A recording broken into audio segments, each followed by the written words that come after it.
లక్షలు ఖర్చు పెట్టి ప్రీ వెడ్డింగ్ షూట్ తీసిన తర్వాత ఆ SD కార్డ్ పోతే మిస్ అయిపోతే ఏంటి, ఫోటోగ్రాఫర్ పరిస్థితి ఏంటి అనే ఒక చిన్న ఐడియా, అంత హారిబుల్ ఐడియా నుంచి ఒక కామెడీ అండ్ ఎమోషన్ మిక్స్ చేసి లాక్కొచ్చిన మూవీ ఇది. మన ఛానల్ కనుక ఫస్ట్ టైం చూస్తున్నట్లయితే లైక్ చేయండి, షేర్ చేయండి, సబ్స్క్రైబ్ చేసుకోండి.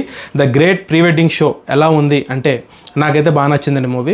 అంటే సూపర్ డూపర్ హిట్ అని చెప్పను, కొన్ని చిన్న ఫ్లాస్ ఉన్నాయి, బట్ లిటరల్లీ సినిమా చూసిన తర్వాత డిసప్పాయింట్మెంట్తో అయితే బయటకు రాలేదు నేను. చాలా మంచిగా తీసారనిపించింది. చాలా లిమిటెడ్ క్యారెక్టర్స్ ఉంటాయి, ప్రతి క్యారెక్టర్ కూడా ఏదో పెద్ద గొప్ప యాక్టర్స్ ఉండరు. తిరువీరు ఒకరు తెలిసిన ఉన్నారు అండ్ 2-3 తెలిసిన క్యారెక్టర్స్ ఉన్నారు. 90s మూవీలో ఉంటాడు కదా రోహన్, డాడీ అంటారు, ఆడు కూడా కొంచెం మంచి హైట్ అయిపోయాడు.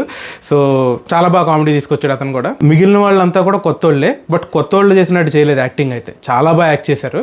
చాలా మెచ్యూర్డ్ పెర్ఫార్మెన్స్ ఉంది. రైటింగ్ బాగా నచ్చింది నాకు సినిమాది. చాలా మంచిగా రాసుకున్నారు. డైలాగ్స్ అవి ఓవర్ కాంప్లికేటెడ్ ఉండదు, స్టోరీ కూడా ఓవర్ కాంప్లికేటెడ్ ఉండదు. ఒక తిన్ స్టోరీ లైన్ తీసుకున్నారు. ప్రీ వెడ్డింగ్ షూట్ తీసిన తర్వాత ఆ చిప్ పోతే ఆ ప్రీ వెడ్డింగ్ షూట్ తీసిన ఫోటోగ్రాఫర్ ఏం చేయగలుగుతాడు, లాస్ట్ కి ఎన్ని రకాలుగా ఏం చేస్తాడు, ఎన్ని తిప్పలు పడ్డాడు ఏంటి అనేది సినిమా. ఇంకెక్కువ ఏం చెప్పినా కూడా స్పాయిలర్ అయిపోతే, సో నేను చెప్పదలుచుకోలేదు. బట్ కొన్ని బాగా సినిమాటిక్ లిబర్టీ తీసుకుని కామెడీ పండించడం కోసం లాక్కెళ్ళిపోయారు. బట్ ఓకే, సినిమా చూస్తున్నాం కాబట్టి సినిమాటిక్ లిబర్టీలో వదిలేద్దాము.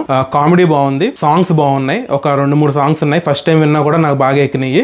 బ్యాక్గ్రౌండ్ మ్యూజిక్ బాగా సెట్ అయింది. సురేష్ బొబ్బిలి అని మ్యూజిక్ డైరెక్టర్ బాగా చేశారు. అండ్ మెయిన్ లీడ్ క్యారెక్టర్స్ ఎవరైతే చేశారో హీరోయిన్ బాగా చేశారు. వీళ్ళకన్నా నాకు బాగా నచ్చింది ఎవరంటే ఇందులో ఆనంద్ అని ఒక క్యారెక్టర్ ఉంటాడు, ఎవరిదైతే ఈ ప్రీ వెడ్డింగ్ షూట్ ఫోటో తీస్తారో ఆయన యాక్టింగ్ చాలా బాగా నచ్చింది నాకు. యాక్చువల్గా ఆయన కొత్త యాక్టర్ లేదా ఇంతకుముందు వేరే సినిమాలు చేశారో లేదు తెలియదు, కానీ చాలా బాగా క్యారీ చేశారు క్యారెక్టర్ని.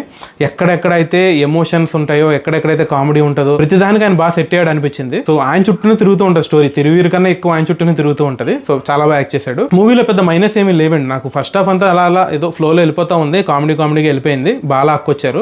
మెయిన్ రైటింగ్ బాగా నచ్చింది నాకు డైరెక్టర్ది. అండ్ సెకండ్ హాఫ్ లో కొన్ని సీన్స్ రిపీటెడ్ గా అనిపించినట్టుంది, కొంచెం బోర్ కొట్టి ల్యాగ్ లాగినట్టు అనిపించింది.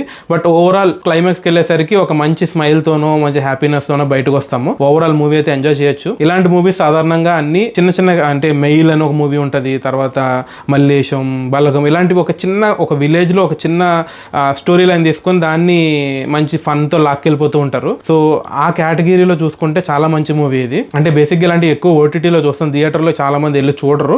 బట్ ఈ మూవీ థియేటర్లో చూడండి, ఎంజాయ్ చేస్తారు. ఎక్కువ ఖర్చు పెట్టలేదు, ఎక్కువ బడ్జెట్ లేదు, పెద్ద స్టార్స్ లేరు. బట్ చూసినంత సేపు అయితే మీకు ఒక సినిమాటిక్ వాళ్ళ వరల్డ్ లోకి తీసుకెళ్ళిపోతాడు. ఓకే, ఇది ప్రపంచం, ఇంకో ఇంత ఇన్నోసెంట్ గా ఉంటారు ఇక్కడ జనాలు అన్నట్టు ఒక వరల్డ్ లోకి తీసుకెళ్ళిపోయారు. నాకైతే చాలా బాగా నచ్చింది మూవీ. ఖచ్చితంగా సినిమా అయితే చూడండి. ఇది మన the great pre wedding show movie review. మన ఛానల్ ఫస్ట్ టైం చూసినట్లయితే సబ్స్క్రైబ్ చేసుకోండి, ఇంకా చాలా మూవీస్ వస్తున్నాయి, అన్నిటికీ రివ్యూ చెప్పుకుందాం. Thank you so much for watching. Thank you.